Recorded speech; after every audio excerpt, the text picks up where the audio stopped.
ఎక్కడైనా ల్యాండ్ పై ఇన్వెస్ట్ చేయాలని అనుకుంటున్నారా? అయితే ఫ్యూచర్ సిటీలో ఇప్పుడే ల్యాండ్ తీసి పెట్టుకోండి. పూర్తి వివరాలకు మాకు కాల్ చేయండి.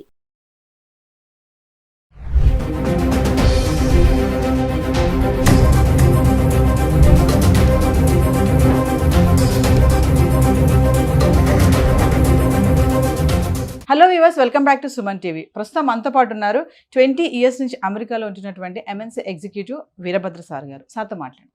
నమస్తే సార్. నమస్తే.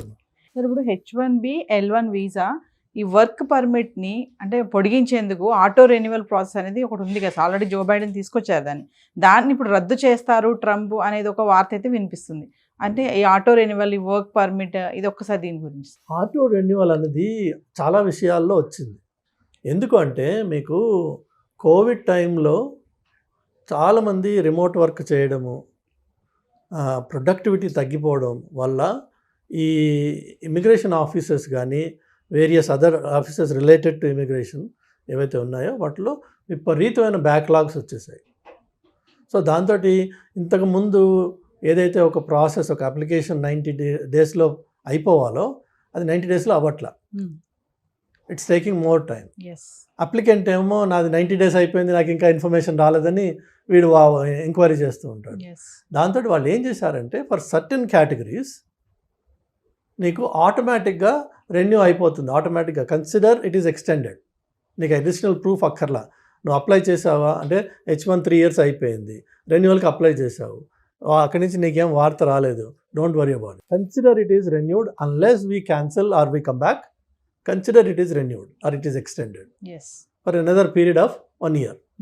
ఎందుకంటే అక్కడ బ్యాక్లాగ్ అంత ఉన్నదన్నమాట.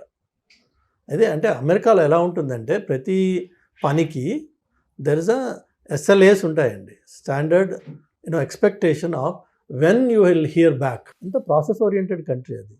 సో మీకు ఆ స్టాండర్డ్ SLAs, KPIs ఏవైతే ఉంటాయో వాటిలోనూ కావట్లేదు. కాబట్టి ఇంతకుముందు గవర్నమెంట్ ఏమైందంటే మీరేం వరి కావద్దు, ఒకవేళ మీరు అప్లై చేస్తున్నట్టయితే అది ఆటోమేటిక్గా రెన్యువల్ అనుకోండి, ఎక్స్టెన్షన్ వచ్చేసింది. ఏమన్నా ఇబ్బందులు ఉంటే మేము వస్తాం వెనక్కి, but otherwise for 1 year don't worry, with in that 1 year period will resolve it.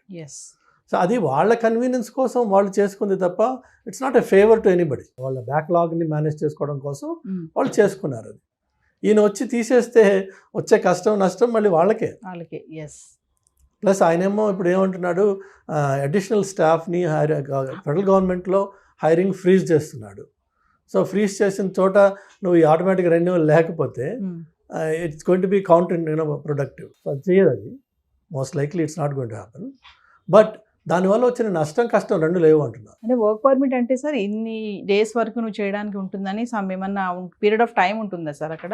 ఇప్పుడు వర్క్ పర్మిట్ అంటే H1B is a visa on which a work permit is issued for a period of time. H1B itself మీకు maximum period 3 yearsకి issue చేస్తారండి. ఆ 3 yearsలో మీకు consider that as work permit. కొంతమంది work permit అంటారు, లేదంటే F1 పిల్లలు OPTలో చేస్తున్నప్పుడు they call it work permit. మీరు ఏ పేరుతో పిలిచినా work permit means your visa status.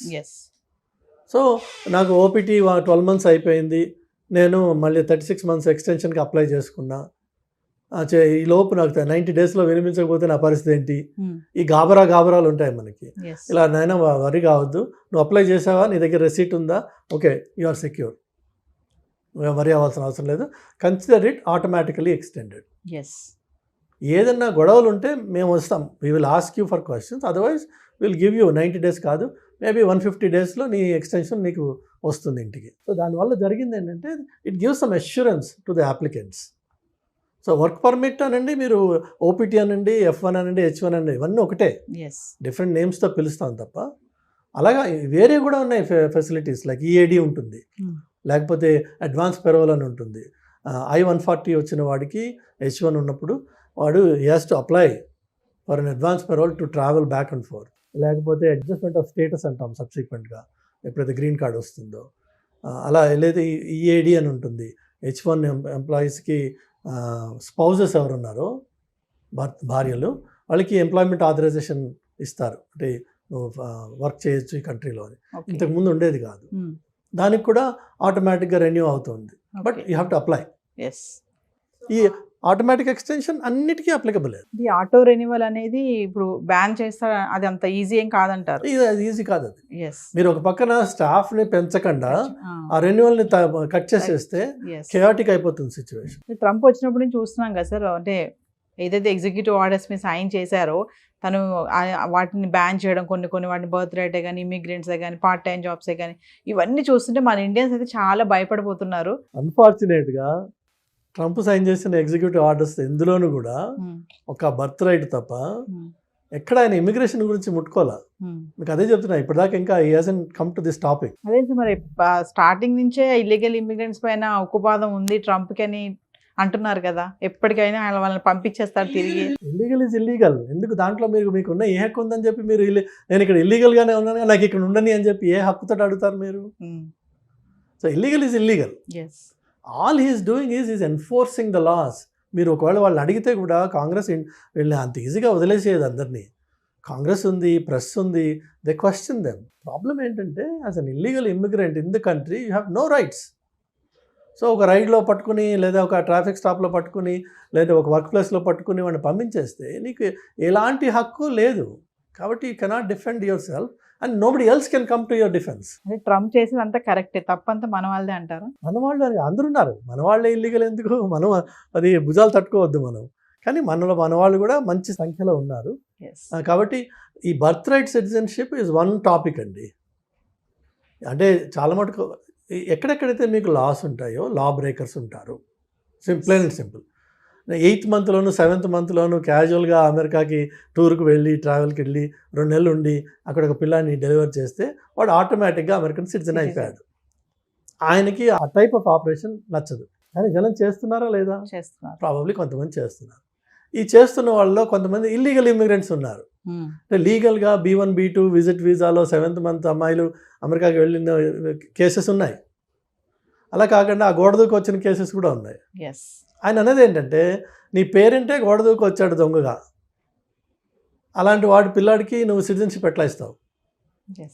అది మోరల్గా చూస్తే, లాజికల్గా చూస్తే అది కరెక్టే అనిపిస్తుంది. కానీ అమెరికన్ కాన్స్టిట్యూషన్లో దట్ రైట్ ఈజ్ ఎన్ష్రైన్డ్. దాన్ని మార్చాలి అంటే అది పెద్ద భూతం. దాన్ని మీరు అంత ఈజీగా మూవ్ చేయలేరు.